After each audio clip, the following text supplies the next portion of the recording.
Hi പ്രിയമുള്ള സുഹൃത്തുക്കളെ, വളരെ ഗൗരവപരമായ ഒരു കാര്യവും എന്നാൽ അധികം മാധ്യമങ്ങളൊന്നും ചർച്ച ചെയ്യാത്തതുമായിട്ടുള്ള ഒരു വിഷയമാണ്. പലപ്പോഴും അടിക്കുന്നവരും അടികൊള്ളുന്നവരും നമ്മുടെ ഞമ്മന്റെ ആളുകളാകുമ്പോൾ, അതായത് മുറിയന്മാരാകുമ്പോൾ നിശബ്ദത പാലിക്കുന്നത് നമ്മൾ കാണാറില്ല. അടുപ്പ് കൂട്ടിയുള്ള ചർച്ചകളില്ല, വിമർശനങ്ങളില്ല, ഇരവാദമില്ല, വേട്ടക്കാരനെതിരെയുള്ള ഗ്വാഗ്വാവിളികളില്ല, പ്രതിഷേധങ്ങളില്ല, ഹർത്താലുകളില്ല, കരിങ്കൊടികളില്ല. അന്നം തരുന്ന നാട്. ദശലക്ഷക്കണക്കിന് ഇന്ത്യക്കാരാണ്, പ്രത്യേകിച്ച് മലയാളികൾ കൂട്ടമായിട്ട് ജോലി ചെയ്ത് നമ്മുടെ രാജ്യത്തിന്റെ സമ്പദ് വ്യവസ്ഥയെ താങ്ങി നിർത്തുന്നത് അറബ് രാഷ്ട്രങ്ങളാണല്ലോ. അങ്ങനെയാണല്ലോ പൊതുവെ പറഞ്ഞു വെക്കാറുള്ളത്. ആ രാജ്യങ്ങളുടെ സുരക്ഷയും സമാധാനവും നേരിട്ട് നമ്മുടെ ഓരോരുത്തരുടെയും കുടുംബങ്ങളെ ബാധിക്കുന്നുണ്ടല്ലോ. നമ്മുടെ അടുത്തതോ അകന്നതോ അറിയുന്നവരോ സുഹൃത്തുക്കളോ ഒക്കെ ആയിട്ടുള്ള, നാട്ടുകാരോ ഒക്കെ ആയിട്ടുള്ള പലരും അറബ് രാഷ്ട്രങ്ങളിലുണ്ടല്ലോ. ഒരുപക്ഷെ നമ്മുടെ വീട്ടിലേക്ക് അന്നം എത്തിയിട്ടില്ലെങ്കിലും നമുക്കറിയുന്നതും അറിയാത്തതുമായിട്ടുള്ള ലക്ഷക്കണക്കിന് ആളുകൾക്ക് അന്നം കൊടുക്കുന്നത് അറബ് രാഷ്ട്രങ്ങളാണ് എന്നതിൽ തർക്കമില്ലല്ലോ. ഗൾഫ് രാജ്യങ്ങളിൽ ഇരുന്നിട്ട് ആ രാജ്യങ്ങളെ തന്നെ പ്രതിസന്ധിയിലാക്കുന്ന, ആ രാജ്യങ്ങളെ അടിക്കുന്ന ഇറാൻ അനുകൂലമായിട്ട് കുറെ AI വീഡിയോകൾ ഉണ്ടാക്കി ന്യായീകരിക്കുന്ന ഗൾഫ് രാജ്യങ്ങളിലൊക്കെയുള്ള ആളുകൾ കൂട്ടത്തോടെ അതാത് രാജ്യങ്ങളിലേക്ക് പോകുന്നു. ലക്ഷക്കണക്കിന് ആളുകളുടെ അന്നം മുട്ടി അവരൊക്കെ അറബ് രാജ്യങ്ങളിൽ നിന്നും ഇന്ത്യയിലേക്ക് തിരിച്ചു വരുന്നു എന്നൊക്കെയുള്ള ഒരുപാട് വീഡിയോകൾ ഉണ്ടാക്കി AI വീഡിയോകളെ ആശ്രയിച്ചിട്ട് ആ രാജ്യത്തിരുന്നിട്ട് ആ രാജ്യത്തെ അപകീർത്തിപ്പെടുത്തി. അങ്ങനെയുള്ള അനേകായിരം ആളുകൾ ജയിലിലായി. നമ്മുടെ നാട്ടിലെ 35-45 ലക്ഷം രൂപ പിഴയും ഇട്ടു. UAE, സൗദി, ബഹ്റൈൻ ഒക്കെ അത്തരം ആളുകളെ ഒക്കെ അകത്താക്കി. അവിടെ ഇരുന്നിട്ട് ഇവർ ഇറാനെ അനുകൂലിക്കുകയല്ലേ ചെയ്യുന്നത്. ആ ഇറാൻ എന്താ ചെയ്യുന്നത്? മിസൈൽ മഴയാണ് UAEയിലും സൗദിയിലും ബഹ്റൈനിലും ഒക്കെ ഇട്ടുകൊണ്ടിരിക്കുന്നത്, കുവൈറ്റില്, ഖത്തറിലൊക്കെ. അപ്പൊ ആ രാജ്യത്തിരുന്നിട്ട് അന്നം തരുന്ന രാജ്യത്തോട് കൂറ് പുലർത്തണ്ടേ കാക്കാമാരെ? അപ്പോ ആ രാജ്യങ്ങളെ പോലും പ്രതിസന്ധിയിലാക്കുന്ന രൂപത്തിൽ ഇറാനെ ന്യായീകരിക്കുന്ന വലിയ രൂപത്തിലുള്ള വൈരുദ്ധ്യം നമ്മൾ കാണുന്നില്ലേ? ഇല്ലേ? നമ്മൾ ജീവിക്കുന്ന, നമ്മൾ നക്കുന്ന ആ രാജ്യത്തോട് കുറച്ച് ഉത്തരവാദിത്വമൊക്കെ നമുക്കില്ലേ? പലപ്പോഴും അന്താരാഷ്ട്ര രാഷ്ട്രീയത്തെ കേവലം വൈകാരികമായോ മതപരമായോ മാത്രം കാണുന്ന ആളുകൾ അത് സാധാരണക്കാരുടെ ജീവിതത്തെയും തൊഴിലിനെയും എങ്ങനെ ബാധിക്കുമെന്ന് ചിന്തിക്കാറില്ല, പറയാറുമില്ല. ഇറാൻ ഇസ്രായേൽ സംഘർഷം ഗൾഫ് രാജ്യങ്ങളിലേക്ക് വ്യാപിക്കുമ്പോൾ അതിന്റെ പ്രത്യാഘാതം അനുഭവിക്കേണ്ടി വരുന്നത് അവിടെ ജോലി ചെയ്യുന്ന ആളുകളാണല്ലോ, പ്രവാസികളെ ബാധിക്കുന്നുണ്ടല്ലോ.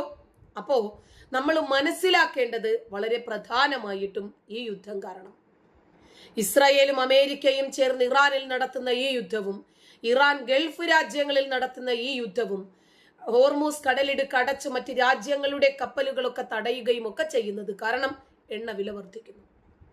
ഗൾഫ് രാജ്യങ്ങളിലെ അടിസ്ഥാന സൗകര്യങ്ങൾ തകർക്കപ്പെടുന്നു. ആത്യന്തികമായി നമ്മളെ പോലെ തന്നെയുള്ള രാജ്യങ്ങളെയാണിത് ദോഷകരമായി ബാധിക്കുന്നത്. നമ്മൾ നന്ദിയുള്ളവരായിരിക്കണ്ടേ? നമുക്ക് അന്നം തരുന്ന രാജ്യങ്ങളുടെ തകർച്ചയിൽ സന്തോഷിക്കാൻ പാടുണ്ടോ? അതിനെ ലളിതവൽക്കരിക്കാൻ പാടുണ്ടോ? അപ്പോൾ നമ്മൾ ശക്തിയുക്തമുള്ള നിലപാടുകൾ സ്വീകരിക്കണ്ടേ? ഇപ്പൊ അടിക്കുന്നവന് മുറിയൻ, അടികൊള്ളുന്നവന് മുറിയൻ. അപ്പൊ മുറിയന്മാരുടെ നിലവിളി അത്രയും അല്ലാഹു അക്ബർ. അതുകൊണ്ട് തൽക്കാലം നമുക്ക് ഈ വിഷയത്തിൽ പ്രതികരിക്കാതിരിക്കാം എന്നുള്ള ഇരട്ടത്താപ്പുകൾ സ്വീകരിക്കുന്ന ആളുകളുണ്ടല്ലോ, അവരുടെ കാപഠ്യം നമ്മൾ തിരിച്ചറിയണമെന്നാണ് ഞാൻ പറഞ്ഞു വരുന്നത്. അതായത് പ്രശസ്ത രാഷ്ട്രീയ നിരീക്ഷകനായിട്ടുള്ള TG കഴിഞ്ഞ ദിവസം വളരെ വ്യക്തമായിട്ട് പശ്ചിമേഷ്യയിലെ സംഘർഷങ്ങളെ കുറിച്ചും അവിടെ നടക്കുന്ന അന്താരാഷ്ട്ര രാഷ്ട്രീയത്തെ സംബന്ധിച്ചിട്ടുമൊക്കെ നല്ല രൂപത്തിൽ വിശകലനം നടത്തുന്നുണ്ട്. അടിക്കുന്നവനും മേത്തൻ, കൊള്ളുന്നവനും മേത്തൻ എന്ന ടൈറ്റിലോടുകൂടി. അതായത് UN സെക്രട്ടറി ജനറൽ ആയിട്ടുള്ള അന്റോണിയോ ഗുട്ടറസ്, മാർപ്പാപ്പ, ഇവർ രണ്ടുപേരും യുദ്ധം നിർത്താൻ ആവശ്യപ്പെട്ടിട്ടും ആരും അത് മൈൻഡ് ചെയ്യുന്നില്ല. കാരണം അവരുടെ കയ്യിൽ നിന്നും പിടിവിട്ട് കാര്യം പോയി. അപ്പൊ ഇതിന് പ്രത്യേകിച്ച് ഇറാനോടോ ട്രംപിനോടോ ഇത്തരം ആവശ്യങ്ങൾ ഉന്നയിക്കാൻ ഇവർക്ക് പറ്റുന്നില്ല. ഇവർക്ക് ആകെ പറ്റുന്നത് ആരോടാ? ഇസ്രയേലിലെ ജൂതന്മാർ ദുഷ്ടന്മാരാണ്, അവര് കുട്ടികളെയും സ്ത്രീകളെയും കൊന്നൊടുക്കുന്നു, നിർത്തണം. ഇത് ഇറാനോട് പറയാൻ പറ്റുന്നുണ്ടോ? യുദ്ധം തുടങ്ങി വെച്ച ട്രംപിനോട് പറയാൻ പറ്റുമോ? ഇല്ല. ഉപദേശിക്കാൻ എപ്പോഴും എളുപ്പം ജൂതന്മാരാ. അതാവുമ്പോ ചാഞ്ഞ കൊമ്പ ചാടി കയറാൻ എളുപ്പമാണ്, പക്ഷെ കുതികാൽ അവര് വെട്ടിത്താഴെയിടും. അപ്പോ ഇറാൻ ഇസ്രായേലിനെ ലക്ഷ്യം വെക്കുന്നുണ്ട്, പക്ഷെ ഇസ്രായേലിന്റെ ലക്ഷ്യങ്ങൾ ഇറാന് കുറിക്കൊള്ളുന്നുമുണ്ട്. അപ്പോ ഇറാൻ ഇസ്രായേലിനെ ലക്ഷ്യം വെച്ച് തൊടുക്കുന്ന മിസൈലുകളൊക്കെ പലപ്പോഴും ചെന്ന് വീഴുന്നത് എവിടെയാ? UAE, കുവൈറ്റ് തുടങ്ങിയ രാജ്യങ്ങളിലാണ്.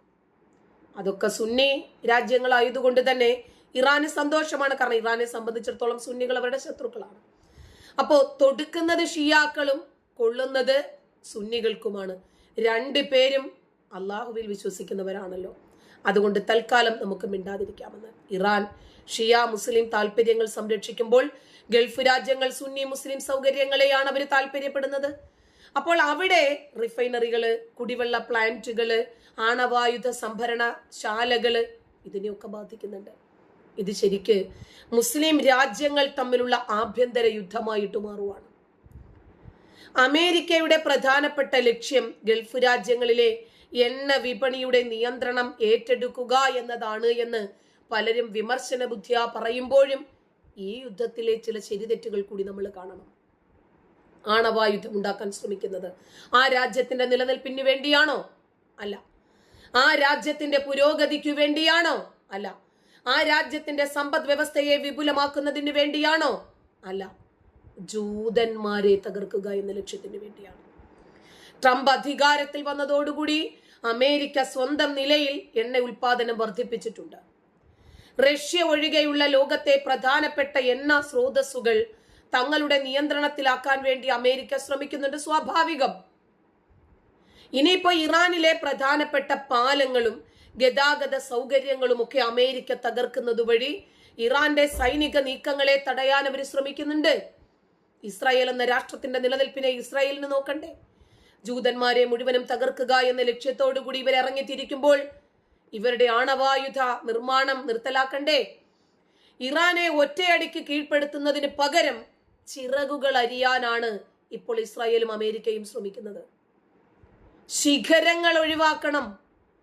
ഇന്ത്യ സ്വന്തം ആവശ്യത്തിനുള്ള എണ്ണ ലഭ്യത ഉറപ്പാക്കാൻ വേണ്ടി വെനസ്വേലയുമായിട്ടുള്ള കരാറുകളിൽ ഏർപ്പെട്ടിട്ടുണ്ട്. ഹോർമൂസ് കടലിടുക്കിലൂടെയുള്ള ഇന്ത്യൻ കപ്പലുകൾക്ക് ഇന്ത്യൻ നേവി സംരക്ഷണം നൽകുന്നുണ്ട്. സമാധാന ചർച്ചകൾക്ക് പാകിസ്ഥാനും തുർക്കിയും ഈജിപ്തും ഒക്കെ ശ്രമിക്കുന്നു. പക്ഷേ ഇറാൻ മൈൻഡ് പോലും ചെയ്യുന്നില്ല. പശ്ചിമേഷ്യയിലെ യുദ്ധം കേവലം അതിർത്തി തർക്കമല്ല, അത് വലിയ രൂപത്തിലുള്ള സാമ്പത്തിക, മത, രാഷ്ട്രീയ താല്പര്യങ്ങളുടെ ഭാഗമാണ് എന്നത് സംശയലേശമന്യേ നമുക്ക് പറയാൻ പറ്റുന്ന വസ്തുതയാണ്.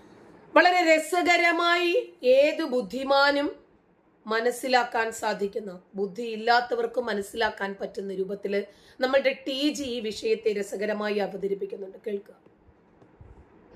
ഞാനേ ഒരു കാര്യം പറഞ്ഞാൽ നിങ്ങൾ തമാശയാണെന്ന് വിചാരിക്കരുത്, ചിരിക്കരുത്. യുണൈറ്റഡ് നേഷൻസിന് ഒരു സെക്യൂരിറ്റി നമ്മളുടെ സെക്രട്ടറി ജനറൽ ഉണ്ട്, ആന്റോണിയോ ഗുട്ടറസ്. ഓർക്കുന്നുണ്ടോ? അങ്ങനെയാണ് ഒരു പ്രായമായ മനുഷ്യൻ. UN സെക്രട്ടറി ജനറൽ എന്നൊക്കെ പറഞ്ഞാൽ എന്താ ഗമയെന്നറിയാം.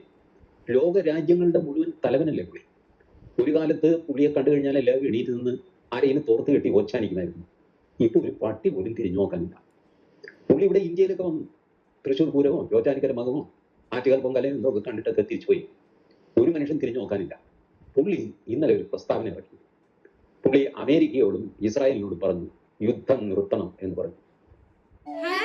നമ്മുടെ കോളേജ് വിദ്യാർത്ഥി ദൈവം സഹായിച്ച് ഈ ഭൂമിയിൽ ഒരു മനുഷ്യൻ മൈൻഡ് ചെയ്തില്ല കേട്ടോ. ഒരു മനുഷ്യൻ. എനിക്ക് വലിയ സങ്കടം തോന്നി. ഞാനെങ്കിലും മൈൻഡ് ചെയ്തില്ലെങ്കിൽ, ഞാൻ മൈൻഡ് ചെയ്താലെന്താ ചെയ്തില്ലെങ്കിലല്ല, എന്നാലും നമുക്കൊരു മര്യാദയുണ്ട്. ഒരു പ്രായം ചെന്ന മനുഷ്യൻ ഈ 196 രാജ്യങ്ങളൊക്കെ കൂടിയിട്ട് സെക്രട്ടറി ജനറൽ എന്ന് പറഞ്ഞു വെച്ചിട്ട് ഇവിടെ ഒരു വിലയുമില്ല. ആ മനുഷ്യൻ ഇവിടെ യുദ്ധം നിർത്തണം മക്കളെ എന്ന് പറഞ്ഞു. പുള്ളി ആള് ബുദ്ധിമാനാണ് കേട്ടോ. ഇതൊക്കെ ആണെങ്കിലും പുള്ളി അമേരിക്കയോടും ഇസ്രായേലിനോട് ഇറാനോട് പറഞ്ഞില്ല. കാരണം ഇറാനോട് പറഞ്ഞു കഴിഞ്ഞാൽ ഇറാൻ തെറിയും പറഞ്ഞിട്ട് ഒരു മിസൈൽ ഇങ്ങനെ തലയ്ക്ക് വിട്ട് കഴിഞ്ഞാൽ പോക്കാം. പുള്ളിക്കും ജീവഭയം ഉണ്ടല്ലോ. സംഗതി സെക്രട്ടറി ജനറൽ ഒക്കെ ആണെങ്കിലും ജീവഭയം എല്ലാവർക്കും ഉണ്ടല്ലോ. അതുകൊണ്ട് പുള്ളി ഇറാനോട് ആവശ്യപ്പെട്ടില്ല. പിന്നെ നടന്ന തമാശ, നമ്മളുടെ പോപ്പ് ഉണ്ടല്ലോ, പോപ്പ് വത്തിക്കാനിലെ വലിയ പുള്ളിയാ, അഖില ലോക കത്തോലിക്ക സഭയുടെ നേതാവാണ്. പുള്ളിയും ഒരാളിനോട് യുദ്ധം നിർത്താൻ പറഞ്ഞു. ആരോട്? നെതന്യാഹുവിനോട്. ഇറാനോട് പറഞ്ഞില്ല, ട്രംപിനോട് പറഞ്ഞില്ല, നെതന്യാഹുവിനോട് പറഞ്ഞു, മോനെ ഈസ്റ്റർ സമയമാണ്, ഞാൻ പറയുന്നത് ഒന്ന് കേൾക്കണം, Please. നീ യുദ്ധം നിർത്ത് എന്ന് പോപ്പ് നെതന്യാഹുവിനോട് പറഞ്ഞു. നെതന്യാഹു പക്ഷേ ഈസ്റ്റർ ദിവസം ക്രിസ്ത്യൻ ചർച്ചുകൾ മുഴുവനും ചോരപ്പുഴ ഒഴുക്കുമെന്ന് നമ്മുടെ ഐസിസ് കാക്കാമാര് പറഞ്ഞിട്ടുണ്ട്. അത് നെതന്യാഹുവിന്റെ ചെവിയിലുണ്ട്. പാട്ടി പറഞ്ഞ മനുഷ്യനായതുകൊണ്ട് പുള്ളി അതിന് മറുപടി കൊടുത്തില്ല. ട്രംപിനോട് പറഞ്ഞാൽ ട്രംപ് ചിലപ്പോൾ തെരുവറിയുകയോ തുണിമൊക്കെ കാണിക്കുകയോ ഒക്കെ ചെയ്യും. കാര്യം ട്രംപ് ക്രിസ്ത്യാനിയൊക്കെ ആണെങ്കിൽ ഇവരുടെ സഭ വേറെയാണെന്നാണ് ഞാൻ മനസ്സിലാക്കുന്നത്. ട്രംപിന് എന്ത് പോപ്പ്, താൻ പോടോ കഴിഞ്ഞാൽ ക്ഷീണമല്ലേ, അതുകൊണ്ട് ട്രംപിനോട് പറഞ്ഞില്ല. ഇറാനോട് പറഞ്ഞു കഴിഞ്ഞാൽ പറഞ്ഞു തീരുന്നതിന് മുമ്പേ ഇറാൻ വത്തിക്കാനിലേക്ക് ഒരു ഹൈപ്പർസോണിക് മിസൈൽ അയച്ചിട്ട് വത്തിക്കാൻ ഷൂ, ആകെ 110 ഏക്കറേ ഉള്ളൂ വത്തിക്കാൻ, ഒറ്റ മിസൈൽ മതി തീർത്ത് കളയാനായിട്ട്. എന്ത് ചെയ്യും? അതുകൊണ്ട് പുള്ളി ഒരു സേഫ് ഏരിയ നോക്കിയിട്ട് നെതന്യാഹുവിനോട് പറഞ്ഞാൽ ഒന്നുമില്ലേ, തെറിയും പറയില്ല, ആക്രമിക്കുകയില്ല. കാരണം നെതന്യാഹുവിനൊരു പ്രത്യേക ലക്ഷ്യമുണ്ട്, ആ ലക്ഷ്യത്തിലെ നെതന്യാഹു ആക്രമിക്കുന്നു. ഇപ്പോഴും അങ്ങനെ ചെയ്യുന്നത്. നെതന്യാഹുവിന്റെ കാര്യം നിങ്ങൾ ആലോചിച്ച് നോക്കുന്നത്, ഞാൻ ഈ ഇന്നലത്തെ കണക്ക് ഞാൻ എടുത്ത് നോക്കി, ഇച്ചിരി ബുദ്ധിമുട്ടി ഇന്റർനെറ്റിൽ സെർച്ച് ചെയ്ത് ഒക്കെ നോക്കിക്കഴിഞ്ഞപ്പോൾ ഇറാൻ 20 മിസൈലാണ് ഒരു ദിവസം ഈ ഇസ്രായേലിലേക്ക് അയച്ചിരിക്കുന്നത്. അതിൽ 1-2 മിസൈൽ മാരകമായിട്ട് ഇസ്രായേലിന് പ്രഹരമേൽക്കുകയൊക്കെ ചെയ്തു കേട്ടോ. 10-18 പാഴായി പോയി. അതേ ഇറാൻ UAE-യിലേക്ക് അയച്ച മിസൈൽ 26 എണ്ണമാണ്, 6 കൂടുതലാണ്. വാസ്തവത്തിൽ ഇറാൻ ഇപ്പം യുദ്ധം ചെയ്യുന്ന ആരോടാണ്? ഇസ്രായേലിനോടാണോ അതോ UAE-യോടാണോ? UAE എന്ത് പഴിച്ചു? അവിടെ അമേരിക്കയുടെ സൈനിക താവളമുണ്ട്. ശരി, നിങ്ങൾ താവളം ആക്രമിക്കുന്നു, ബാക്കി മനുഷ്യരെ ആക്രമിക്കുന്നുണ്ട്. അവരുടെ റിഫൈനറി ആക്രമിക്കുക, അവരുടെ ഡീസാലിനേഷൻ പ്ലാന്റ് ആക്രമിക്കുക. കുവൈറ്റിന്റെ ഡീസാലിനേഷൻ പ്ലാന്റ് ആക്രമിച്ചു. കുവൈറ്റിന്റെ ആകെ ചെറിയൊരു അല്പപ്രാണിയായ രാജ്യം. അവരുടെ ഡീസാലിനേഷൻ പ്ലാന്റ് എന്ന് പറഞ്ഞാൽ അതിൽ നിന്നാണ് അവർക്ക് കുടിക്കാനുള്ള വെള്ളം കിട്ടുന്നത്. കടൽ വെള്ളം ശുദ്ധീകരിച്ചാണല്ലോ ഇതുങ്ങളൊക്കെ കഴിഞ്ഞു പോകുന്നത്. അതിന്റെ തലയ്ക്ക് ഒരു മിസൈൽ ഇട്ടു, വല്ല കാര്യമുണ്ടോ? അതുകൂടാതെ റിഫൈനറി നശിപ്പിക്കുക, ഇങ്ങനത്തെ പരിപാടിയൊക്കെ ചെയ്യും. എനിക്ക് മനസ്സിലാകാത്തത്, ഇറാൻ ഇപ്പൊ അമേരിക്ക ദൂരെയാണ്, അമേരിക്കയെ ആക്രമിക്കാൻ ഇറാൻ പറ്റുന്നില്ല, ആ നിസ്സഹായാവസ്ഥ നമുക്ക് മനസ്സിലാവും. പക്ഷെ ഇസ്രായേലിനെ ആക്രമിക്കാമല്ലോ. അത് നിങ്ങൾക്ക് ആക്രമിക്കാൻ പറ്റിയ അകലത്തിലുള്ള ഒരു സ്ഥലമാണ് ഇസ്രായേൽ. നിങ്ങൾ ഈ Saudi Arabia, Bahrain, Kuwait, Qatar ഇവരുടെയൊക്കെ തലക്കിടുന്ന മിസൈലുകളെല്ലാം ചേർത്തിട്ട് ഇസ്രായേലിന്റെ തലക്കിട്ട് കഴിഞ്ഞാൽ അത്രയും നാശനഷ്ടം അവിടെ ഉണ്ടാവില്ലേ? നിങ്ങൾ എന്തിനാ ഇവരെ ഉപദ്രവിക്കുന്നത്?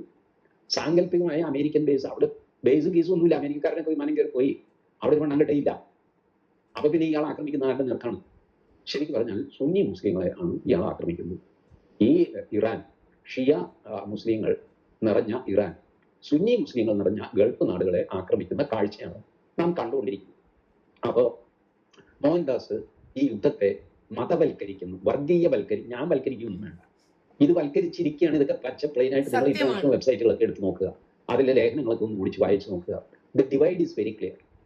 നമ്മൾ ഇതുവരെ കണ്ടത്, അതായത് ഒരു 1970-കൾ വരെ ഈ ഗൾഫിൽ വലിയ എണ്ണശേഖരം കണ്ടുപിടിച്ചിങ്ങനെ ഒരു വിസ്മയകരമായ ഒരു വളർച്ച ഗൾഫിനുണ്ടായിരുന്നില്ല.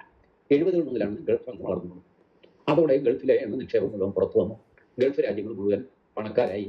അവർ ഈ ഒട്ടകത്തെയും വളർത്തി അതിന്റെ പാലും കുടിച്ച് ഈന്തപ്പനെ കുരുവും തിന്ന് ജീവിച്ചിരുന്ന ആൾക്കാർ മുഴുവൻ ഓവർനൈറ്റ് പണക്കാരായി, വാൻ പാർട്ടികളായി.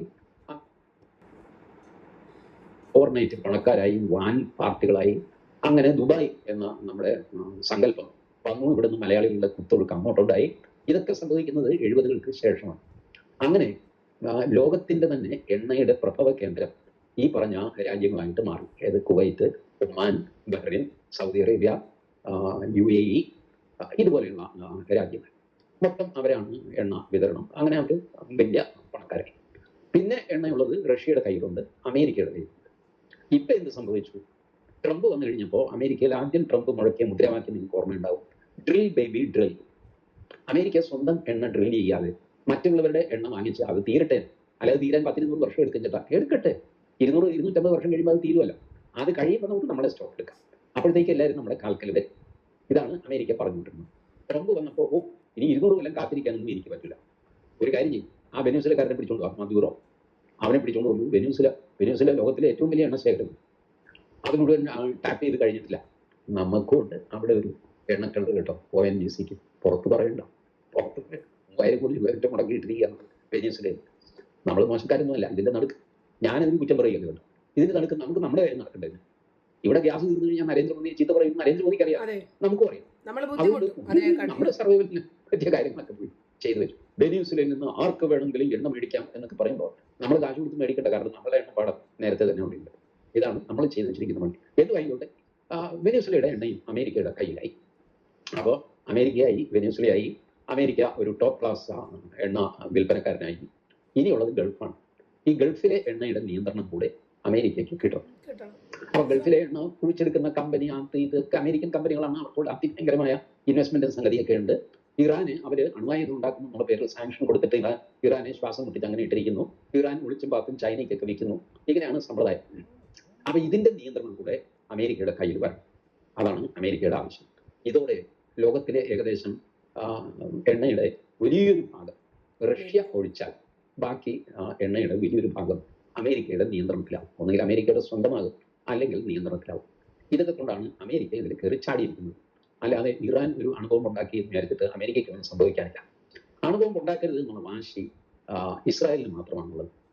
ഇസ്രായേൽ അതിനുവേണ്ടി ആത്മാർത്ഥമായിട്ട് പണിയെടുക്കുന്നു. അമേരിക്കയെ കൊണ്ട് 2 ലക്ഷ്യങ്ങളാണുള്ളത്.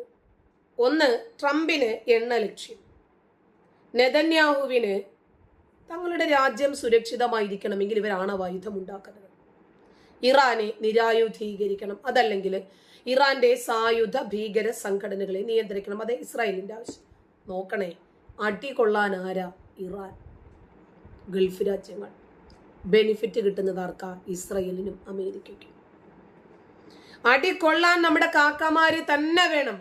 കൊടുക്കുന്നതും കാക്കാമാര്, കൊള്ളുന്നതും കാക്കാമാര്. ബെനിഫിറ്റ് ആർക്കാ? ജൂതന്മാർ. ഗൾഫ് രാജ്യങ്ങൾ ഇപ്പോൾ ചെണ്ടയായി മാറിക്കൊണ്ടിരിക്കുന്നു എന്നതാണ് ചുരുക്കം. അതായത് കാര്യം മനസ്സിലായില്ലേ? ഇവന്മാര് തമ്മിലടിച്ച് ചാവുന്നതിന് നമുക്കെന്താ കാര്യമെന്ന് ചോദിച്ച് കൃത്യമായ രൂപത്തിൽ തങ്ങളുടെ നിലപാട് വ്യക്തമാക്കി ട്രംപ് അങ്ങോട്ട് നീങ്ങി നിന്നു. ഇനി നിങ്ങളായി, നിങ്ങളുടെ പാടായി. നിങ്ങൾക്ക് ഹോർമോസ് കടലിടുക്കിലൂടെ പോകണോ? നിങ്ങൾ അങ്ങോട്ടും ഇങ്ങോട്ടും പരസ്പരമായിക്കോ. അപ്പോൾ സൗദി അറേബ്യ ഉണ്ട്, പിന്നെ അമേരിക്കയുടെ കാല് പിടിക്കുന്നു. നിങ്ങൾ പോകരുത്.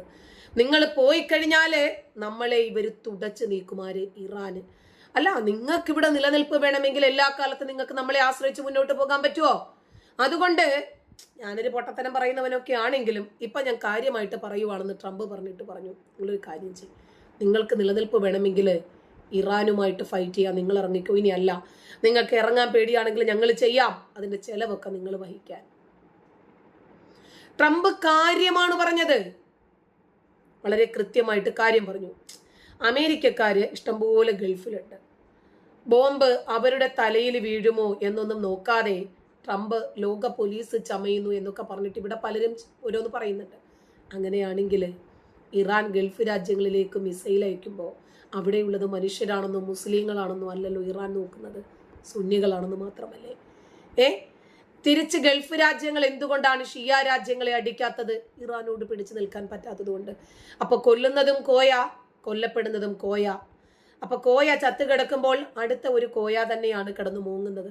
നമുക്കിതിനകത്ത് വലിയ റോളൊന്നും ഇല്ല എന്ന് മനസ്സിലാക്കിയ ട്രംപ് തൽക്കാലം വിടവാങ്ങി മാറി നിന്നു. സല്ലല്ലാഹു അലൈഹി വസല്ലം, നിങ്ങൾ എന്താണെന്ന് വെച്ചാൽ പരസ്പരമായിക്കോ, ഒന്ന് മാറി നിന്ന് കളി കണ്ട് ആസ്വദിക്കുവാണിപ്പോൾ. 6-ാം നൂറ്റാണ്ടിൽ എഴുതിയ ഒരു പുസ്തകം, ആ പുസ്തകത്തിൽ പറഞ്ഞിരിക്കുന്ന കുത്തും കോമയും അങ്ങനെ തന്നെ അനുധാവനം ചെയ്തതിന്റെ പേരിൽ പാവപ്പെട്ട ജൂതന്മാരോടും ക്രിസ്ത്യാനികളോടും വൈരാഗ്യത്തോടെ വിദ്വേഷത്തോടു കൂടി പെരുമാറുകയും അവരെ ഈ ഭൂമുഖത്ത് നിന്നും ഇല്ലാതാക്കാൻ ശ്രമിക്കുകയും ചെയ്തതൊക്കെ വഴി അവര് തന്നെ ചത്തു തൊലഞ്ഞുകൊണ്ടിരിക്കുന്നു, അവര് തന്നെ നാമാവശേഷമായി കൊണ്ടിരിക്കുന്നു. ഒന്ന് ആലോചിച്ച് നോക്കണം. അപ്പോ ഇവരുടെ ഈ രീതികൾ കാരണം ലോകത്തൊരിടത്തും ഈ വർഗത്തിന് സമാധാനമില്ല. പോകുന്നിടത്തൊക്കെ 6-ാം നൂറ്റാണ്ടിലെ ഈ ഗോത്ര കിതാബും കക്ഷത്തിടുക്കിക്കൊണ്ടല്ലേ പോകുന്നത്.